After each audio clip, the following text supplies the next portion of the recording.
Hello everyone, welcome back to our channel future study. तो guys, ये हमारी classes third होने जा रही है, जो कि आपका बीए प्रोग्राम सेमेस्टर 5 स्टूडेंट के लिए, जो आपने पॉलिटिकल साइंस सब्जेक्ट लिया है। आपके कानून आपके अधिकार, ड्यू वैसे रेगुलर एनसीबीएफ सभी कॉलेज स्टूडेंट के लिए। तो इसमें जो इससे पहले देखिए, हमने क्लासेस फर्स्ट में आपको क्वेश्चन नंबर फर्स्ट का आंसर करा चुके हैं, और क्लासेस सेकेंड में हमने 2 क्वेश्चन का आंसर आपको करा चुके हैं। ठीक है, तो क्वेश्चन नंबर सेकंड और क्वेश्चन जो थर्ड बनता है आपका क्लासेस सेकंड में हमने करा दिया। ये हमारी क्लासेस जो थर्ड होने जा रही है, जिसमें हम आपको क्वेश्चन नंबर 4 का आंसर कराने जा रहे हैं। तो क्वेश्चन आपको दिखा देते हैं, ये क्वेश्चन करा चुके हैं। तो क्वेश्चन आपके सामने ये रहा। इस क्वेश्चन का आंसर आपको इस वीडियो में कंप्लीट बताने जा रहे हैं। अगर आपको इस पीडीएफ को परचेज करना है तो कर सकते हैं, व्हाट्सएप नंबर पर कॉन्टैक्ट करके। इसमें total 14 important question with answer की पीडीएफ है ये, और जो मोस्ट इम्पोर्टेंट है यही क्वेश्चन आपके पेपर में देखने को जरूर मिलेंगे इसमें से। तो देखिए, क्वेश्चन कराते हैं आपको। तो गाइस, इस वीडियो का क्वेश्चन आपके सामने देखिए। आपराधिक प्रक्रिया अधिनियम 1973 में गिरफ्तारी, निरोध और जमानत के प्रावधान क्या है? इन प्रावधानों के तहत आम नागरिक के सामने आने वाली चुनौतियों की विवेचना कीजिए। इसी में एक ऑप्शन में क्वेश्चन पूछा जा सकता है, भारत में गिरफ्तारी और जमानत से जुड़े प्रावधानों की विवेचना कीजिए।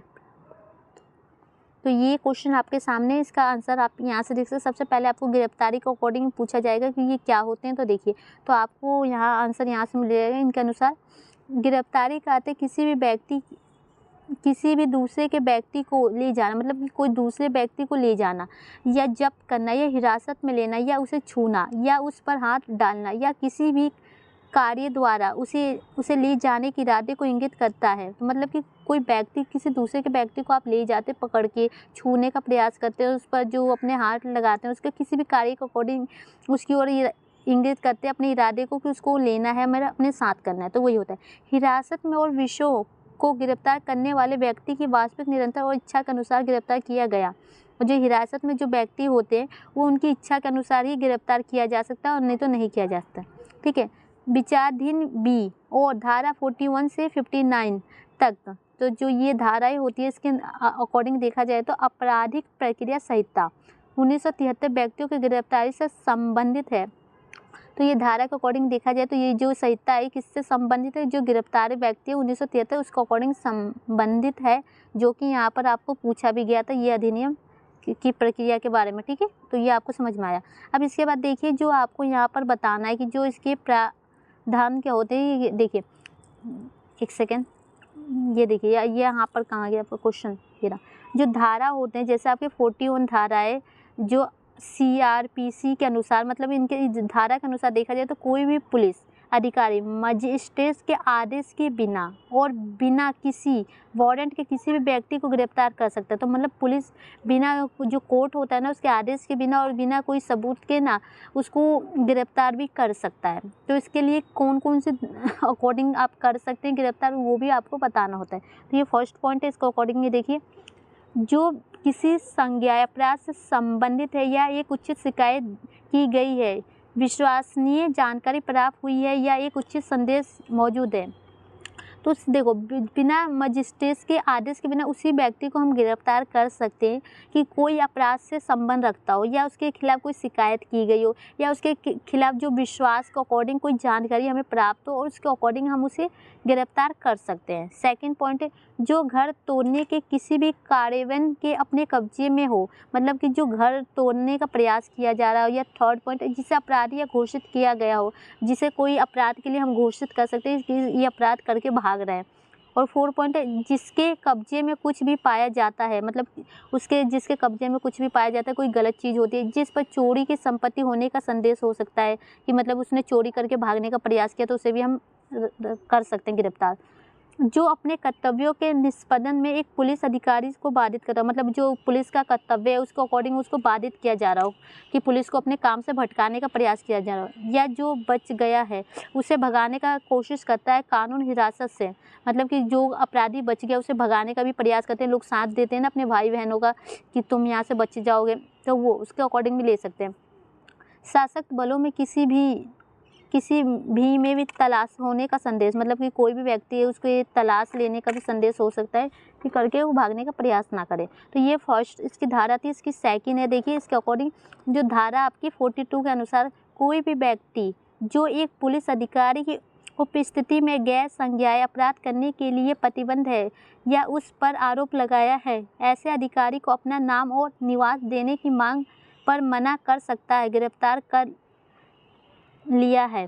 देखो, इसमें बताया जा रहा है कि कोई व्यक्ति है, उस पर पुलिस द्वारा उस पर अपराध की अकॉर्डिंग प्रतिबंध लगाया गया है, उस अधिकारी के नाम और जो उसके मांग करने पर उसको गिरफ्तार किया जा सकता है, ठीक है, तो उसको पता होने पर। और इसकी जो धारा है आपकी 50 के अनुसार देख सकते हैं, बिना वारंट के गिरफ्तार व्यक्ति को उसकी गिरफ्तारी के आधार और जमानत से संबंध में उसके अधिकारों के बारे में सूचित किया जाना चाहिए। अगर किसी व्यक्ति को हम बिना वारंट के गिरफ्तार कर लेते हैं तो जो उसके अधिकार होते हैं ना, उसको सूचित हमें करना होगा कि आपके पास ये अधिकार है, आप अपनी जमानत करा सकते हैं, ठीक है। जो इसका 4 पॉइंट है, धारा 51 के अनुसार देखिए, जब किसी व्यक्ति को गिरफ्तार किया जाता है और यदि वह मानने के लिए उचित धारा है कि उसके व्यक्ति की एक परीक्षा अपराध के कमीशन के रूप में सबूत खर्चे करेगी, तो ये एक पंजीकरण चिकित्सा के लिए वैध होगा। तो देखो, मतलब किसी भी व्यक्ति को हम गिरफ्तार करते हैं और ये उचित मानना है कि उस व्यक्ति को गिरफ्तार किया गया उसके अकॉर्डिंग किया गया, कुछ कमीशन के अकॉर्डिंग, तो उसमें खर्चे होते हैं, जो चिकित्सा होती है उसको वैध करेगी, मतलब उसको देखेगी, जांचेगी कि वो सही है कि नहीं। अभिनय एक पुलिस अधिकारी अनुरोध पर उपनिरीक्षक के पद से नीचे है और किसी भी व्यक्ति के लिए उसकी सहायता और उसकी दिशा में अच्छे विश्वास के लिए गिरफ्तार किए गए व्यक्ति की इस तरह की परीक्षा को यथाशीघ्र आवश्यक बनाने के लिए और इस तरह का उपयोग करने के लिए बल उस उद्देश्य के लिए आवश्यक है। जब इस अनुभाव के तहत किसी महिला के व्यक्ति की जांच की जाती है तो परीक्षा केवल एक महिला पंजीकरण चिकित्सा द्वारा ही की जाएगी, उसकी देखरेख में की जाएगी। मतलब कि देखो, अगर कोई महिला को गिरफ्तार किया जाता है, उसको अकॉर्डिंग कोई चिकित्सा की जांच होती है, तो सिर्फ उसका पंजीकरण किसके द्वारा किया जा सकता है, जो महिला होगी, महिला डॉक्टर होगी, उसके द्वारा ही किया जा सकता है। ये भी यहाँ पर बताया जा रहा है इस धारा के अकॉर्डिंग। अब देखिए नेक्स्ट धारा है जो 56 के अनुसार, देखिए, बिना किसी देरी के गिरफ्तारी करने वाला एक पुलिस अधिकारी बिना किसी देरी के और यहाँ दिए गए प्रावधान के अधीन जमानत के रूप में गिरफ्तार या ले जाने वाले व्यक्ति के मामले में क्षेत्राधिकार रखने से पहले या उससे पहले गिरफ्तार कर सकता है एक थाने प्रभावी अधिकारी। मतलब देखो, यहाँ बताया जा रहा है कि कोई गिरफ्तार व्यक्ति है, उसके जो पुलिस का अधिकार है ना, किसी बिना जो उसके जमानत के अकॉर्डिंग गिरफ्तार ले उसको कर भी सकता है, उसका क्षेत्राधिकार भी वो गिरफ्तार व्यक्ति कर सकता है, और एक थाने में जो अधिकारी होता है थाना का, ठीक है। इसका जो 57 के अनुसार है इसका धारा देखिए, कोई भी पुलिस अधिकारी उस व्यक्ति को हिरासत में नहीं लेगा जिसे बिना किसी वारंट के गिरफ्तार किया गया हो। तो मतलब कि कोई पुलिस होता है, उसको व्यक्ति को हिरासत में नहीं ले सकता, मतलब थाने में बंद नहीं कर सकता जिसे बिना किसी वारंट के गिरफ्तार किया हो। गिरफ्तार उसे कहते हैं जो उसको सिर्फ थाने तक लाया जाएगा, पूछताछ करके उसको छोड़ दिया जाएगा जब तक किसी मामले की सभी परिस्थितियाँ उचित ना हो और ऐसी अवधि विशेष आदेश के अभाव में नहीं होगी। तो उनकी जो परिस्थितियाँ उचित होनी चाहिए, नहीं तो ऐसे में नहीं होगी।